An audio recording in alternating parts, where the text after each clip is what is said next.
ครับสวัสดีครับยินดีต้อนรับเข้าสู่พฤกษาฟาร์มชาแนลรถเกี่ยวข้าวนะครับช่องที่มีแต่เรื่องของรถเกี่ยวนะครับวันนี้เข้ามาแล้วนะครับอย่าลืมกดติดตามแล้วก็กดกระดิ่งกันด้วยนะครับเพื่อไม่พลาดคลิปใหม่ๆของเราครับเรามาอยู่กันที่นี่ครับวันนี้ครับที่อำเภอห้วยพึ่งนะครับจังหวัดกาฬสินธุ์นะครับมากันไกลเลยทีเดียวครับเพื่อนะครับเพื่อ FC ของพฤกษาฟาร์มนะฮะว่าช่วงนี้เราวิ่งกันทั่วประเทศแล้วครับครึ่งหนึ่งของอีสานนะครับเราวิ่งกันเกือบหมดแล้วครับเราวิ่งมาถ่ายเจ้าตัวนี้ครับวันนี้ครับ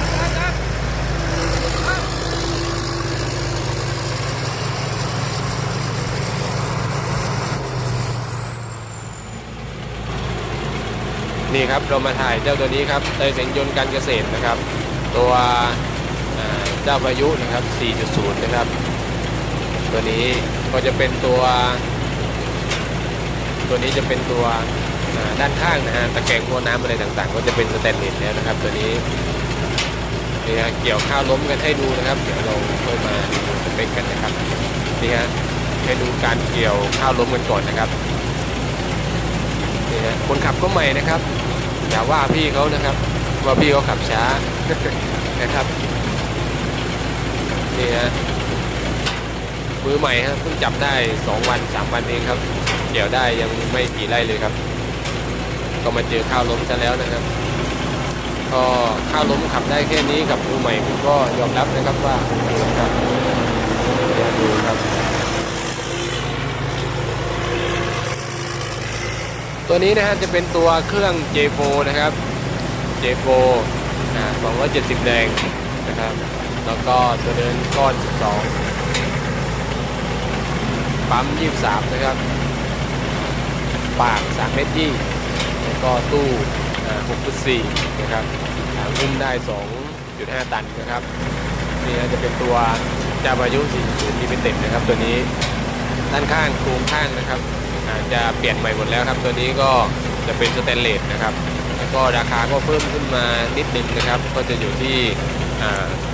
2,390,000นะครับตัวนี้ครับ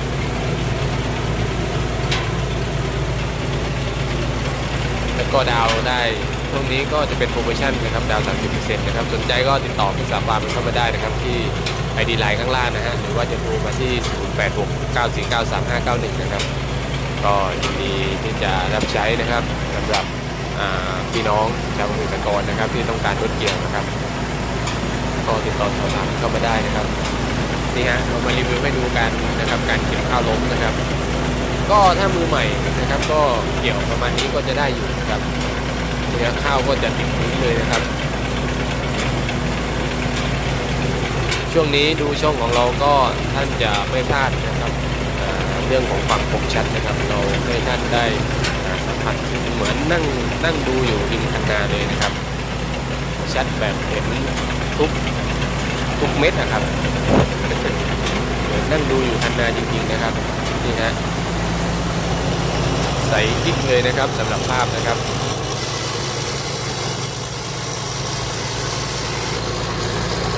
เดี๋ยวตัวระดมเจ้าพายุ40นะครับตัวนี้ครับไดเสงยนต์การเกษตร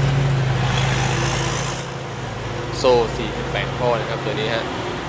นี่ฮะด้านข้างเดี๋ยวสังเกตดูนะครับด้านข้างนะครับไม่เห็นแล้วนะครับตั้งกล้องมุมนี้ก่อนครับนี่ฮะตรงนี้มันจะบางนิดหนึ่งนะครับข้าวนะครับ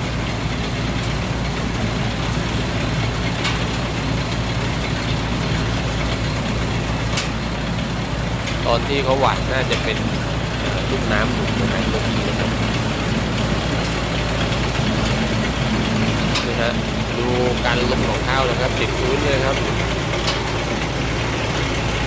แล้วก็ดูฟางที่ออกมานะครับไม่ต้องมีตัวกระจายฟางนะครับก็สวยนะครับออกมาข้าวล้มแบบนี้นะครับปูพื้นเลยนะครับ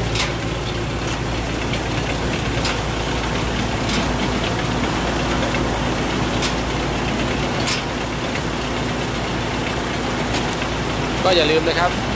กดติดตามแล้วก็กดกระดิ่งกันด้วยนะครับเดี๋ยวเราให้ท่านได้ชมคลิปกันไปบางๆนะครับนี่ฮะการเกี่ยวข้าวล้มของมือใหม่นะครับมือใหม่หัดขับนะครับนี่ฮะของแท้นะครับจริงๆเลยฮะมือใหม่หัดขับ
นี่ครับท่านผู้ชมครับก็ที่เราถ่ายอยู่ตอนนี้ก็ตอนเย็นพอดีนะครับก็เกือบจะ6 โมงแล้วนะครับ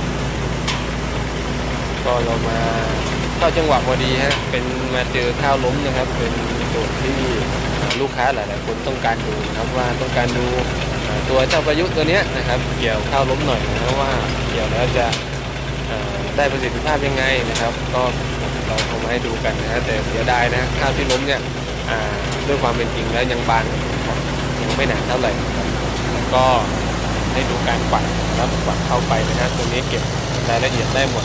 นะครับปัดนะครับปัดเก็บหมดเลยนะครับแล้วก็การนวดอะไรก็ตู้ก็จะเบานะครับไม่อื้อเลยนะครับวิ่งคล่องใช้ได้นะครับตัวนี้นะ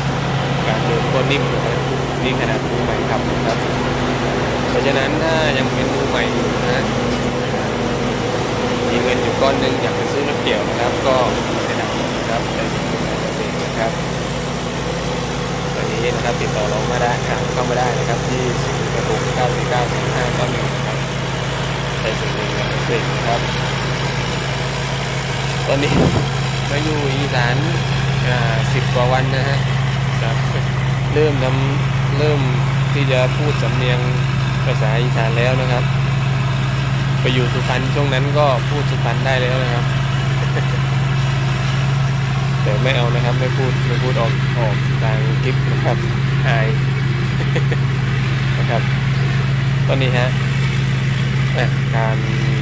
การที่พ่นฟางออกมานะดูฟางที่ออกมานะครับกระจายนะครับปูเรียบนะครับสวยนะครับนี่นะ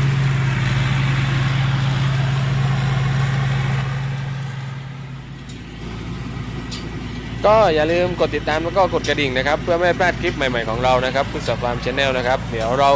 ลากันไปก่อนนะครับสำหรับการรับชมคลิปก็ขอให้รับชมกันอย่างมีความสุขนะครับขอบคุณสำหรับการติดตามรับชมและก็มีอะไรก็แนะนำกันเข้ามาได้ครับแนะนำมันเข้ามาได้นะฮะทางคอมเมนต์นะครับแล้วก็ช่วยกันแชร์ช่วยกันไลค์นะครับเพื่อไม่ให้พลาดคลิปใหม่ๆของเรานะครับพุทธศาสนาฟาร์ม Channel นะครับกดติดตามไว้เลยนะครับมีอะไรก็คอมเมนต์ไว้ฝากไว้นะครับเดี๋ยวผมเข้ามาตอบนะครับรับรองว่าตอบไวแน่นอนนะครับหรือว่าจะบอกคิดถึงจะบอกรักก็แล้วแต่นะครับ คอมเมนต์ไว้เลยนะครับโอเคนะครับเดี๋ยวลากันไปก่อนนะฮะสำหรับคลิปนี้ครับแล้วก็เจอกันใหม่คลิปหน้าฮะรอชมนะครับว่าจะเป็นอู่ไหนค่ายไหนนะครับเราตามไปรีวิวกันให้ถึงที่เลยนะครับแต่ก็มีอีกหลายค่ายนะครับที่ยังไม่ได้ไปนะฮะรอลุ้นว่าจะทันหรือเปล่านะครับก็คลิปนี้ก็ฝากไว้แค่นี้ก่อนแล้วกันนะครับลาไปก่อนครับสวัสดีครับ